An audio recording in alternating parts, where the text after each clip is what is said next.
1857 के विद्रोह को बीडी सावरकर के द्वारा भारत का पहला स्वतंत्रता संग्राम कहा गया।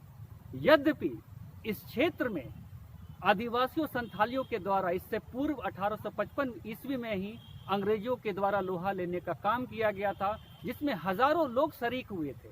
और इसलिए कार्ल मार्क्स जैसे विद्वान ने 1855 के हूल को भारत का पहले जन क्रांति कहा है।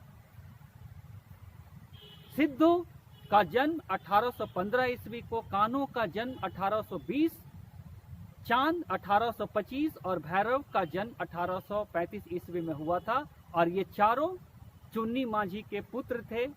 और ये भोगनाडीह जो संथाल परगना के साहेबगंज डिस्ट्रिक्ट में आता है, वहां पर हुई थी। और अंग्रेजों का दमन उस क्षेत्र में बढ़ता जा रहा था। आदिवासियों संथालियों की जो स्वायत्तता जमीनों पर लेके होती थी, उसको छीनने का काम किया जा रहा था।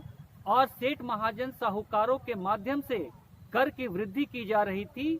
और एक तरफ जहां लगान बढ़ाया जा रहा था, जब इनके द्वारा असक्षमता होती थी उसको चुकाने में, महाजनों के पास से वो ऋण लेते थे और उस ऋण के बदले में उनसे बेतहाशा तौर पर मूल्य लिया जाता था, जिसको कि वो चुका नहीं पाते थे। तो इस जुल्म और शोषण के खिलाफ में सिद्धू, कान्हो, चांद, भैरव जैसे लोग ने जन क्रांति का रूप देने का काम किया, लोगों को जोड़ने का काम किया।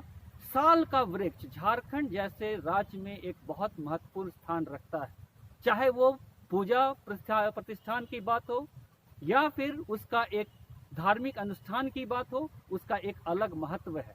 और झारखंड में आज ये राजकीय वृक्ष के रूप में जाना जाता है। उसके पत्ते पर संदेश फैलाने का काम सिद्धू के द्वारा किया जाता था, कान्हों के द्वारा किया जाता था, और सभी माझियों में उनको फैलाने का काम किया जाता था।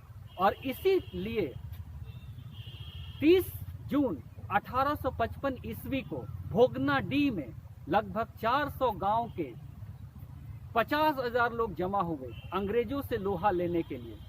एक तरफ अंग्रेजों की गोलियां चल रही थी और दूसरे तरफ सिद्धू, कान्हो, चांद, भैरव के सेना के तीर और धनुष से वो अपने आप को लड़ने का काम कर रहे थे। और अंत में जो बंदूक की गोलियां थी वो भारी पड़ी और सिद्धू, कान्हो, चांद, भैरव की जो तीर धनुष थे वो उनके सामने में कमजोर पड़े। लेकिन आखिरी दम तक वो लड़ते रहे। और ऐसा बताया जाता है कि हजारों लोगों ने इस हूल में अपनी जान को गंवाया।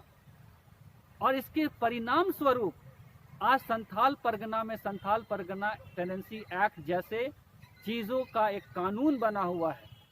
ये बहुत बड़ी देन है। और इसीलिए 30 जून 1855 ईस्वी की याद करते हुए आज तक इसको एक हूल दिवस के रूप में मनाया जाता है। इसको एक मान्यता मिलने की ज़रूरत है। और यह पहला जन क्रांति था जो भारतवर्ष में फूटा था अंग्रेजों के खिलाफ। और इसमें सिद्धू, कान्हो, चांद, भैरव, फूलो झानो जैसे हस्तियों ने बढ़ चढ़ कर हिस्सा लिया था और अंग्रेजों से लोहा लेने का काम किया था। तो आइए आज के इस दिन में हम नमन करते हैं इन वीर पुरुषों का, जिन्होंने अपने जीवन को सर्वस्व न्यौछावर करते हुए भी अपनी एक अलग इतिहास और गाथा लिखी है। सिद्धू और कान्हो को 26 जुलाई 1855 ईस्वी को फांसी पर लटका दिया गया। और इस प्रकार एक महान इतिहास में पैदा होने वाले महान पुरुष का अंत होता है। तो आइए आज के दिन में हम नमन करते हैं इन महान पुरुषों को। जोहार, धन्यवाद।